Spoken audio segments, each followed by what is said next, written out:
So the title of my talk is How Pancakes Can Make You Happier and Change the World. But before we get to talk about pancakes, I know you guys are starving, we're going to go to a different place. We're going to go to communist Soviet Russia, which is where I grew up. I'm not sure I've ever grown up, but it's where I spent the first 13 years of my life. My parents and I were here. We're Jewish, and life in Soviet Russia as Jews was really difficult. We faced a tremendous amount of persecution. And so in 1989, on May 21st, we decided to try and escape to the United States. Our first stop was Vienna, where we squeezed into this ridiculously horrible, dilapidated apartment building with dozens of other Russian Jewish immigrants. And when you hear Vienna, you start picturing, the beautiful opera house or the tasty Viennese cakes. Let me assure you, that is not how we spent our time. Although I have to say, my father did make us go see the opera house because he insisted we do something other than just stress and go gray in the face with having no idea where we would end up. After a few weeks of this in Vienna, we took the train at night through the Alps into Italy, where we would spend the next several months in a much larger refugee settlement. And no making fun of my outfit, this is truly the entirety of my wardrobe at this time. And yes, go Michigan. So we spent the next 3 months in a really large refugee settlement with hundreds of thousands of other Russian Jews trying to get refugee status to enter the United States.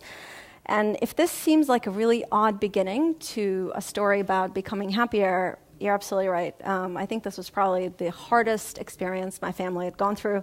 We had nothing. We left everything behind other than 2 suitcases per person and $600. We had no citizenship.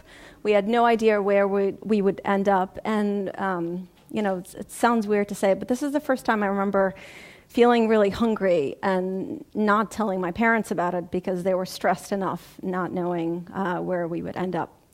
We did eventually make it to the United States and landed in the projects outside of Detroit, where we would live on welfare and food stamps until my parents found jobs.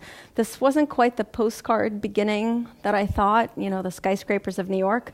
And everything, you can imagine, everything was really rough. But the one thing I remember the most is just feeling in a fog all the time, feeling completely foolish. And obviously everything was new, but mostly this was because we didn't speak any English.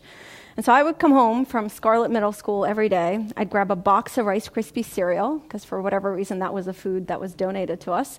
And I'd watch hours of TV, hours and hours of TV. And then I got really lucky, because that's when I met my first American hero. This is, if you recall, Sam on Who is the Boss, played by Alyssa Milano. And I decided that if I could just speak English like Sam, I would be really happy.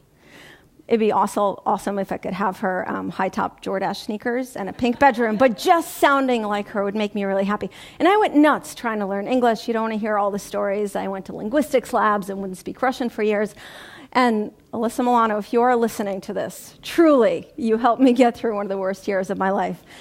I eventually did learn to speak English. I'm not sure I sound like Alyssa Milano, but better than I did at the time. And when I emerged from this fog, I decided that I was going to make up for the horror that my family just went through by chasing the American dream. And to me, the American dream was to become happy. Really, really, really happy. And the way that I thought you got there was by doing a lot, achieving a lot, and making a lot of money. And so for the next 20 years, I went on what I call the chase of my big happy. I graduated top of my class at college, went to work for one of the most prestigious consulting firms in the world. At 24, became one of the youngest and one of the very few women venture capitalists in New York. I didn't think working 20 hours a day was enough, so in parallel started a publishing company out of our tiny New York illegal sublet, which we eventually sold to a large publisher. Then I thought I should learn how to build technology products because I could impact more people. Went to work for a technology company you guys might have heard of.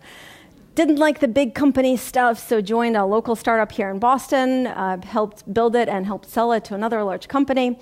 Drove some really, really fancy cars along the way. Married an awesome guy, had a great kiddo, made sure she was only in very, very expensive high-end strollers.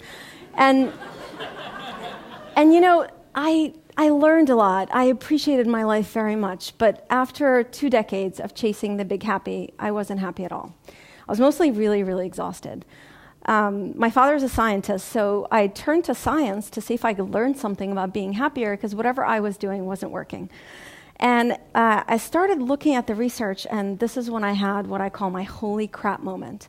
And my holy crap moment was as I read research from fields as diverse as neuroscience and economics and psychology and sociology, I realized I'd been doing it all wrong. I was chasing this non-existent, impossible nirvana state of happy and was missing all these small happy moments that were part of my everyday. Because the thing is, life is made of moments, and I could have chosen to focus and collect on the positive ones. What I learned really changed my life. I changed my outlook, and I became inspired to start a company called Happier with one vision, truly one goal, and that is to encourage millions of people to stop saying, I'll be happy when, and to start saying, I'm happier now because. Obviously, as a Russian, it's natural that I would start a happiness company because we're such a happy bunch.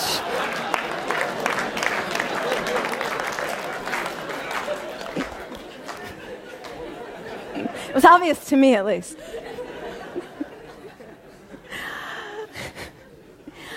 So as I was looking at this research, the most powerful theme that kept emerging was so simple, I immediately rejected it. And then it kept coming back and back, and that is that focusing on small positive moments that are part of our everyday has been scientifically proven to fundamentally change how positive we feel.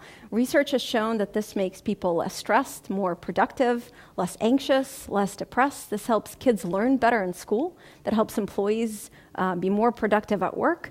If you do this consistently, this can have an impact such as helping you catch fewer colds and have 50% fewer heart attacks. And it seems like a really small principle. The key to it is that you do capture these moments somehow, that you are aware of them. And how you capture them doesn't matter. You can write them down, you can take a snapshot of them. And at Happier, what we've done is we built this mobile application, which is, we think of it as almost an emotional bookshelf in your pocket. And the idea is if you now have these emotional bookshelves, maybe they help encourage and inspire and remind you to collect and find these small positive moments in every day. And I thought I'd share a few of them with you just to illustrate the point of just how simple they can be. So here's one I love. We do family night at home with my husband and daughter. So here's a dad enjoying movie tradition with his daughter. Sometimes a moment can be as simple as sharing a laugh with a friend. And sometimes you have to dig really, really deep to find a happy moment in your day, but they're there.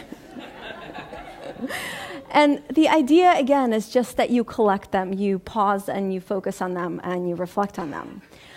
Another theme that kept emerging as I was looking at all this research for a few years was fascinating, and that is that happiness is contagious in the best possible way. That, for example, if you're talking to someone and they're smiling, you can't help yourself but to start to smile because mirror neurons are firing in your brain and it's releasing endorphins.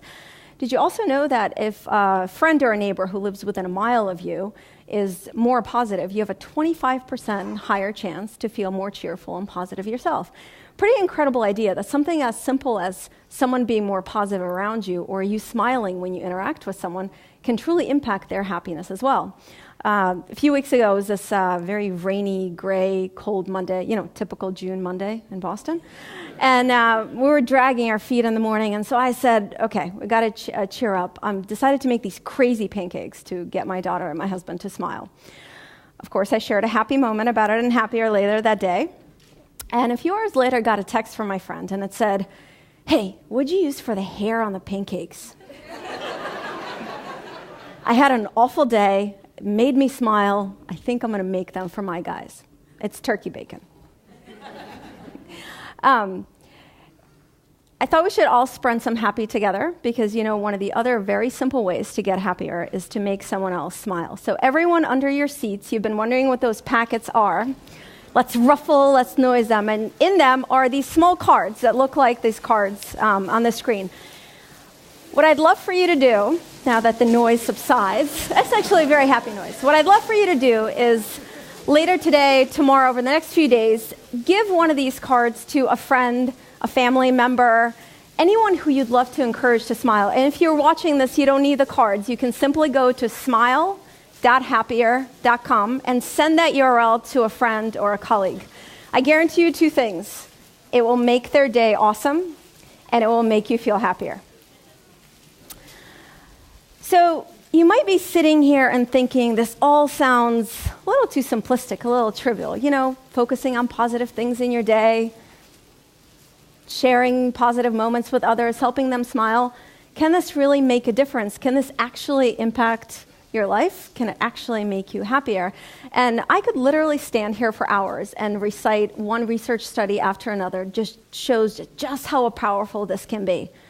But I'm not a scientist. And so instead, what I'd like to do is read you an email that we got from one of our users. Dear Happier team, my grandmother has been extremely sick for 7 years now, and today she underwent a huge brain surgery.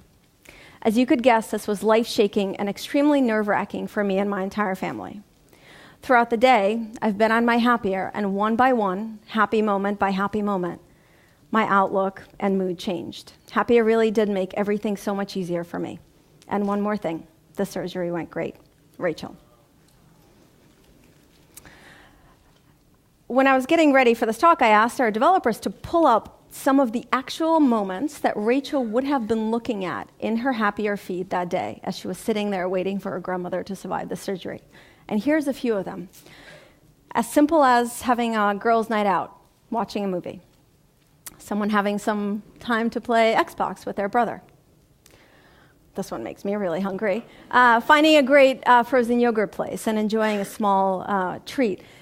These small, tiny, positive moments in these people's lives who Rachel did not know had this incredible impact on her and her day that was one of the hardest that she had been through. Pretty amazing idea.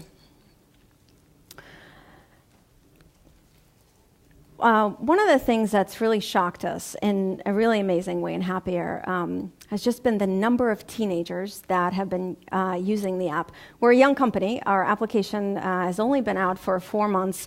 It's been pretty incredible. We have users who've shared 1 million happy moments in that time and more than 1 million smiles. We smile at moments. It's just a friendlier, less judgmental way of liking. And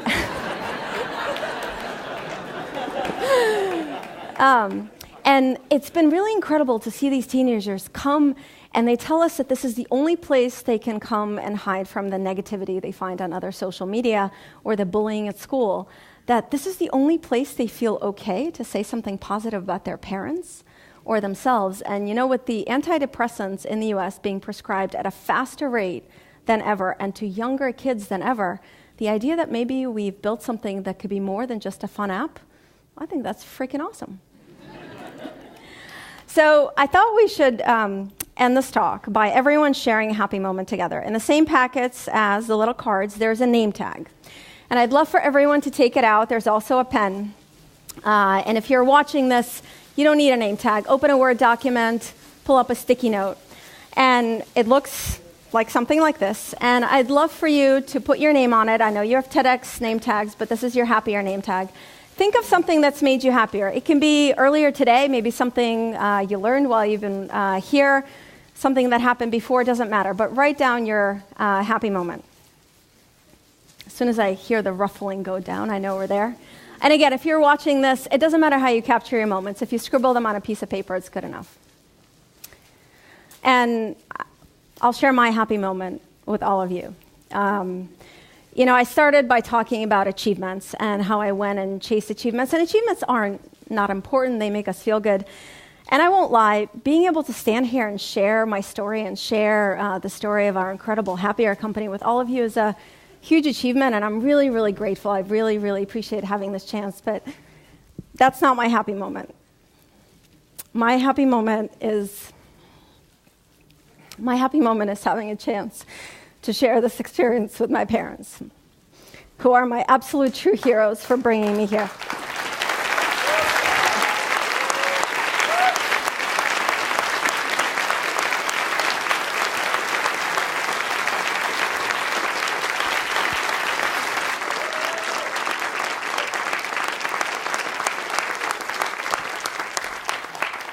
I want to leave you guys with one thought, and it's really simple, but it's really, really fundamental. And I do think it can change your life. I do think it can change the world. And it's this: life is made of moments. Choose to create and collect the happy ones. Thank you.